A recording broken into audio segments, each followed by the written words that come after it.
Film ini dimulai di Fossa pada tahun 1935, sebuah wilayah makmur yang terkenal sebagai sarang bela diri.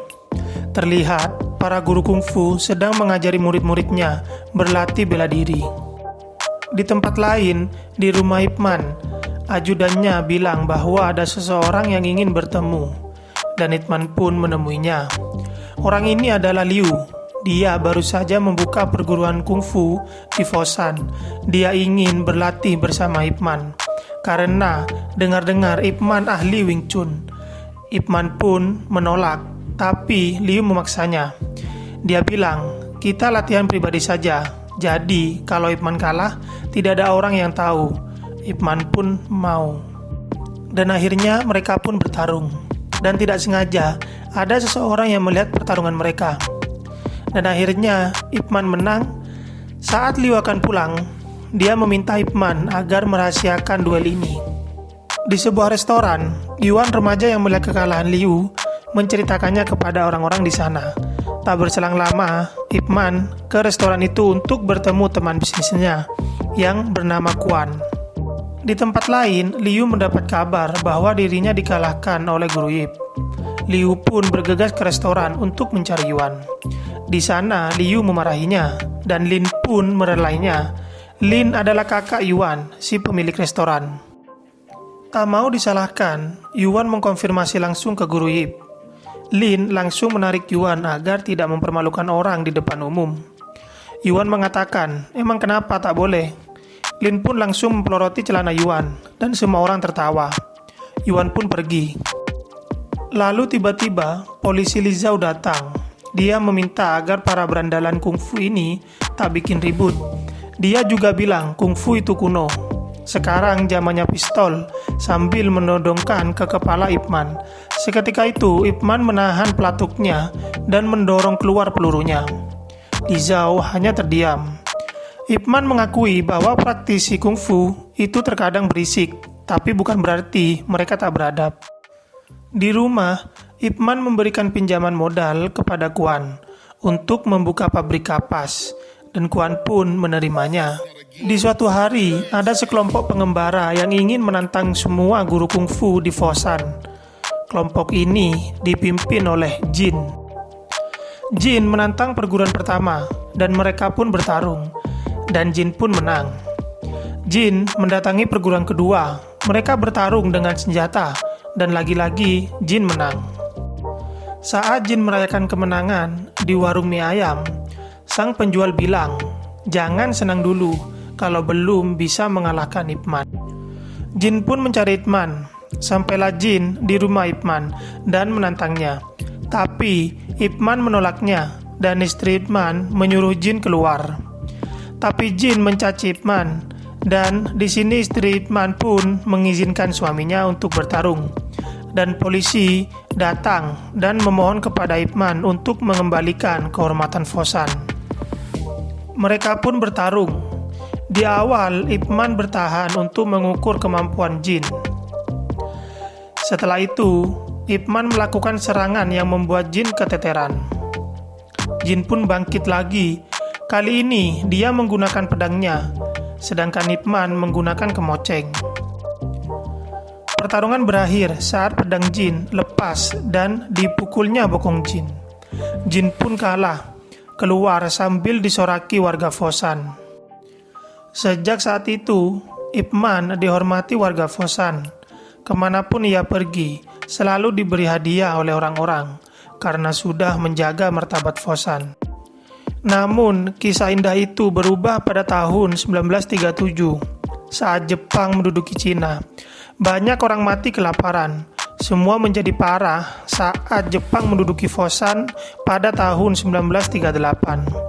Jepang menghancurkan banyak fasilitas. Penduduk Fossan pun menyusut tajam. Adapun rumah Ip Man disita Jepang untuk dijadikan markas. Kini Ip Man hidup sengsara sebagaimana penduduk Fossan pada umumnya. Saat itu, Ip Man menuju ke toko beras untuk menukarkan barang berharga miliknya. Saat itu, ia pun bertemu Kuan lagi, dan dia diajak ke pabrik kapas milik Kuan. Kuan menawarkan jabatan kepada Ip Man karena Ip Man yang meminjamkan modal awal berdirinya pabrik ini. Tapi Ip Man menolaknya. Suatu hari, Ip Man sedang membuat bubur untuk istrinya yang sedang sakit. Istrinya selalu memikirkan persediaan makanan, tapi Ip Man menenangkannya karena besok Ip Man akan mencari pekerjaan. Ip Man bekerja di penambangan batu bara. Di sana dia bertemu Lin. Saat beristirahat, Lin melihat Ip Man menyisihkan jatah makan siangnya. Mereka berdua saling menanyakan kabar. Saat mereka berdua asik ngobrol, tiba-tiba tentara Jepang datang. Polisi Li Zhao kini menjadi penerjemah Jepang. Jenderal Jepang mendengar bahwa penduduk Foshan jago kungfu, maka dia ingin mengundang orang Foshan untuk bertarung dengan karateka. Jika menang, mereka akan mendapatkan beras. Di sana, Lin memberanikan untuk ikut, sedangkan Guru Ip tidak ikut. Tibalah mereka di tempat bertarung. Terlihat Guru Liu sedang mengajar karateka. Dia menang dan mendapatkan beras. Melihat ketangkasannya itu, Jenderal Miura ingin bertarung juga. Dia ingin melawan 3 orang sekaligus. Tibalah di mana Miura bertarung dengan 3 orang, yang salah satunya adalah Lin. Hanya dengan 1 serangan, Miura menumbangkan mereka semua. Dan 2 orang tersebut menyerah. Tapi Lin masih belum menyerah. Sampai akhirnya Lin kalah juga. Keesokannya, Ip Man bekerja lagi. Saat makan siang, tentara Jepang dan Li Zhao datang lagi untuk mengundang bertarung. Ip Man bertanya pada Li Zhao keadaan Lin. Tapi Li Zhao mengaku tak tahu. Ip Man pun terus bertanya dan pada akhirnya Ip Man ikut ke tempat bertarung berharap bertemu Lin. Di sana, Liu meminta untuk bertarung dengan 3 orang sekaligus. Tapi sayangnya Liu kalah dan menyerah.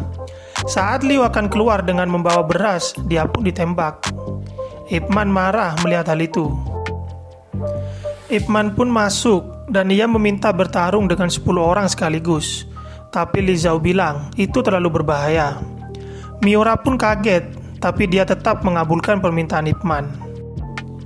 Ip Man pun bertarung dan menghajar 10 orang itu tanpa ampun.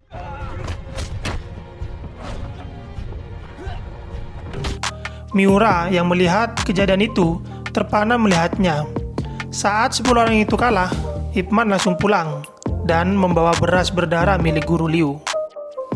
Saat di rumah, Li Zhao memperingatkan Ip Man untuk berhati-hati kepada tentara Jepang. Ip Man pun menamparnya karena dianggap berkhianat. Li Zhao bilang bahwa ia hanya penerjemah dan kematian orang Cina tidak ada kaitan dengannya. Di lain tempat di tengah hutan, Jin bersiap untuk menghadang truk.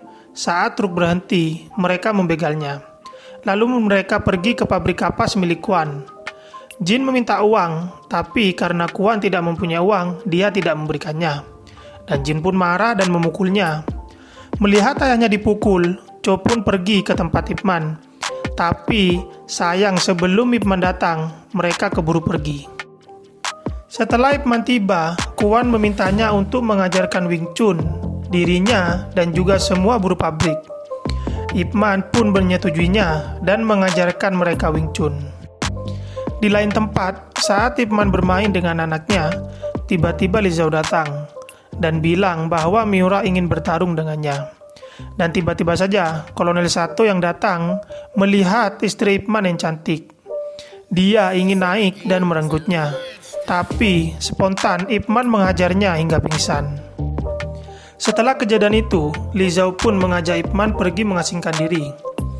Li Zhao pun dihajar habis-habisan oleh Sato karena membiarkan Ip Man kabur. Dan Miura akan mengerahkan semua pasukannya untuk menemukan Ip Man. Keesokannya, Jin datang lagi ke pabrik untuk meminta uang. Tapi kali ini para buruh siap menghadapi Jin dan pertarungan pun terjadi. Saat para buruh sibuk menghadapi para preman, Guru Ip Man datang dan membantu mereka. Satu persatu dari mereka pun kalah. Di saat malam, Li Zhao datang menemui Ip Man. Dia memperingatkan untuk tidak pergi ke pabrik kapas karena tentara Jepang akan ke sana. Di pabrik kapas, Sato menanyakan keberadaan Ip Man. Dan saat Quan disiksa untuk menjawab, tiba-tiba Ip Man datang untuk menyerahkan diri. Sato akan menembaknya, tapi Miura menahannya.